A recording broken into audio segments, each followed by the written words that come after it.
வணக்கம். சென்னை சேப்பாக்கம் பத்திரிகையாளர் மன்றத்தில் செய்தியாளர் சந்திப்பு நடைபெற்றது.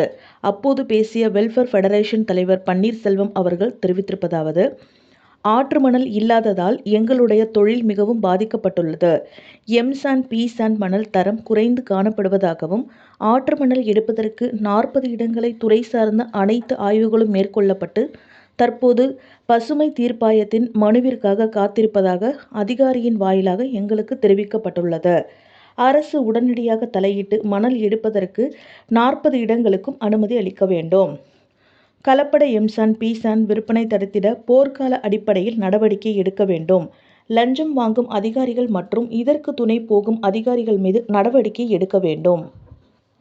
பல்வேறு துறைகளில் நலவாரியங்கள் அமைத்த தமிழக அரசு நலிந்த மணல் லாரி உரிமையாளர்கள் மற்றும் அதனை சார்ந்த தொழிலாளர்களுக்கு நன்மை செய்யும் விதமாக நலவாரியம் ஒன்றினை அமைத்து எங்களுடைய தொழில் சார்ந்த நிலையை உயர்த்த வேண்டும்.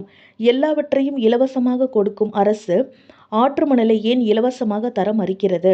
அண்டை மாநிலங்களில் குறைந்த அளவில் வீடு கட்டுவதற்கு இலவசமாக மணல் தருவது போல தமிழக அரசு குறைந்த அளவில் வீடு கட்டுவதற்கு இலவசமாக மணலை தர வேண்டும் என்று கூறினார்.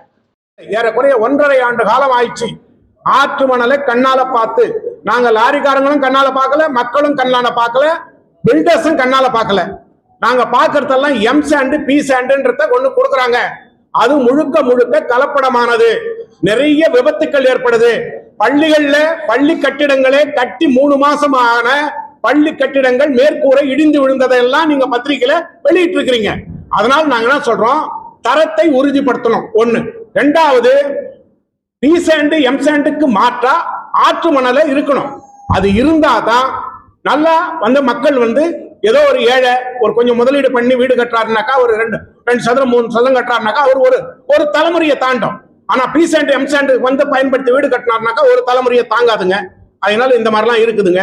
அதுக்கப்புறம் எங்களுக்கு வாழ்வாதாரம் எதுவுமே கிடையாதுங்க. கிராவல் கிடையாது, சவுடு கிடையாது, எல்லாம் அங்கங்க பிரச்சனைகள், எல்லா இடத்துலயும் பிரச்சனை, எதுவுமே கிடையாது. இப்போ நாங்க ஓட்ட முடியாம நாங்க இரும்புல வடிவமைக்கப்பட்ட லாரிகள், நல்லா தயவு செய்து புரிஞ்சுக்கங்க ஐயா. அது இதுதான் ஓட்ட முடியும், மத்த மூட்டை முடிச்செல்லாம் ஏத்த முடியாது. அது என்ன பண்ணும், இந்த மழையில நனைஞ்சு மக்கி போயிடும். மக்கி போயிட்டா காயலங்கடைக்கு தான் போடணும், வேற வழியே கிடையாது. அதுக்கு நாங்க டாக்ஸ் கட்டி, இன்சூரன்ஸ் கட்டி, எஃப்சி பாஸ் பண்ணி ஆளுங்களை வச்சுக்கிட்டு அவங்க குடும்பத்தை காப்பாத்திக்கிட்டு நாங்க என்னையா பண்றோம்? நாங்க தினம் செத்து பிழைக்கிறையா. இதுக்காக கொஞ்சம் கருணை காட்டுங்க. அதுக்கப்புறம் இந்த எம்-சாண்டும் கிடைக்கல, பி-சாண்டும் கிடைக்கல, அவன் தயாரிக்கிற மேனுபேக்சர்ஸே வச்சு வண்டி வச்சு ஓட்டிக்கிறான். அவனே சப்ளையரு, அவனே மேனுபேக்சர்ஸ், அவனே மலைக்காரன், அவனே கலப்படக்காரன், அவனே சப்ளையர், எல்லாமே இருந்தாக்கா நாங்க எப்படியா பழைக்க முடியும்? ஒத்த வண்டி 2 வண்டி வச்சிருக்கிறவன் எங்களால பழப்பு நடத்த முடியல. அதனால அரசாங்கத்தோட நாங்க வேண்டி கேட்டுக்கிட்டு இருந்தாங்க, எம்-சாண்ட், பி-சாண்டுக்கு மாற்றாக ஆற்று மணலை விடணும். அது ஏறக்குறைய நாங்கள் எழுதணும், நிறைய அதிகாரிகளுக்கு சம்பந்தப்பட்ட துறைக்கு எழுதணும். எழுதுனதுக்கு எங்களுக்கு பதில் வந்திருக்குது ஐயா. அதுல என்ன வந்திருக்குன்னு கேட்டாக்கா, ஏறக்குறைய 40 பகுதிகளை கண்டறிஞ்சிருக்கிறோம்.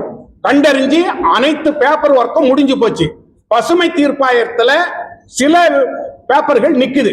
அந்த பசுமை தீர்ப்பாயத்துல இந்த பேப்பர் வந்துனாக்கா, ஓகே வந்துருச்சுனாக்கா நாங்க மணலை ஓட்டுறதுக்கு, ஆன்லைன்ல ஓட்டுறதுக்கு நாங்க ரெடியா இருக்கிறோம் சொல்லி எங்க சம்மேளனத்துக்கு எழுதின பதில்ல எங்களுக்கு தெரியப்படுத்திருக்கிறாங்க. இத முக்கியமா ஆற்று மணலை விடணும். ரெண்டாவது, எங்களுக்கு எம்-சாண்ட், பி-சாண்ட் நீ எப்படி கொடுக்குறியோ, அது ஆன்லைன்ல கொடுக்குறியோ ஆஃப்லைன்ல கொடுக்குறியோ, எங்களுக்கு தேவை எங்க வாழ்வாதாரம், நாங்க ஓட்டுறதுக்கு நாங்க தயார். அதனால நீங்க அதெல்லாம் எல்லாத்தையுமே ஃப்ரீ பண்ணணும். ஏன் முடக்கி வச்சிருக்கிறீங்க ஐயா? நான் ஒன்னே ஒண்ணு சொல்றேன், உங்களாண்ட இந்த கருத்தை சொல்லணும்னு தான். ஆனா இந்த கருத்துக்கு மாற்று கருத்து வராதுன்னு நினைக்கிறேன் ஐயா. உணவு ரேஷன் கடை இருக்கியா, கொள்முதல்ல ஏதோ ஒரு தப்பு நடந்து போச்சியா, ரேஷன் கடையை மூடிடுவியா? ஒரே ஒரு சின்ன கேள்வியா, என் அறிவு கேட்டதை நான் கேட்கிறேன். அதைத்தான் உணவு அத கொள்முதல்ல ஏற்பட்ட பிரச்சனையை தான் களையணுமே ஒழிய, அதுக்காக ஒட்டுமொத்த தமிழ்நாட்டில் உள்ள ரேஷன் கடையெல்லாம் மூடிட்டுனாக்கா அப்ப ஏழைப்பாழ அரிசி கொடுக்குறீங்க, அதெல்லாம் வாங்கி சாப்பிட்டு எப்படி ஏழைப்பாழ உயிர் வாழும்? அதே மாதிரிதான் மணலும். நீ எங்க ஒரு இடத்துல தப்பு நடந்துச்சுனாக்கா அதை ரெட்டிஃபை பண்ணு. இல்லையா எங்களை மாதிரி ஆளுங்களை எக்ஸ்பீரியன்ஸ் ஆண்ட கூப்பிட்டு எங்களை ஆலோசனை கேளு. ஏன் இது ஜெயலலிதா அம்மா பீரியட்லயும் கேட்டாங்க, கலைஞர் ஐயா பீரியட்லயும் கேட்டாங்க, ஓபிஎஸ் பீரியட்லயும் கேட்டாங்க, இபிஎஸ் பீரியட்லயும் எங்களை ஆலோசனை கேட்டாங்க. இந்த ஆட்சியில மட்டும்தான் ஆலோசனையே கேட்காத ஒரு ஆட்சி. தயவு செய்து நான் வருத்தத்தோட தெரிவிச்சுக்கிறேன், என் மேல கோவப்படாதீங்க. எங்களை கூப்பிட்டதும் கிடையாது. நாங்க எத்தனையோ தடவை இது மேல மெயில் போட்டு தான் இருக்கிறோம். வாரத்துக்கு ஒரு மெயில் போடுறேன் வீட்டுல இருந்து. ஆனா இதுவரையில எந்த பதிலும் அதுக்கு வந்தது கிடையாது. நாங்க என்ன பாவம் செஞ்சோன்னு தெரியல. அப்புறமா இன்னொன்னு என்னன்னு கேட்டாக்கா, இந்த தவறுகள்லாம் சுட்டி காட்டுறதுக்காக மாவட்ட ஆட்சி தலைவருடைய தலைமையில எங்களை உள்ளடக்கிய மணல் லாரி உரிமையாளர்களை உள்ளடக்கிய revenue department, PWD department, mines department, police department இவங்களெல்லாம் உள்ளடக்கிய ஒரு குழுவை மாவட்ட ஆட்சித்தலைவர் தலைமையில போடு. மாசமானாக்கா ஒரு தடவை ஒரு கூட்டத்தை நீ நடத்து. நாங்க என்னன்றத சொல்றோம். அது உண்மையா பொய்யான்றத நீங்களே வெரிஃபை பண்ணுங்க. பொய்யா இருந்தாக்கா எங்களை அடுத்த தடவை கூட்டத்தில் சேர்க்காதீங்க. உண்மையா இருந்தாக்கா ரெட்டிஃபை பண்ணுங்க. மேலும் இந்த துறையை சேர்ந்த அதிகாரிகள் ஒருங்கிணைந்து ஆலோசனை குழு மாவட்ட ஆட்சியர் தலைமையில் அமைக்க வேண்டும் என்றும் கூறினார். உடன் செயலாளர் கணியன், பொருளாளர் சுவாமிநாதன் உட்பட நிர்வாகிகள் உடனிருந்தனர்.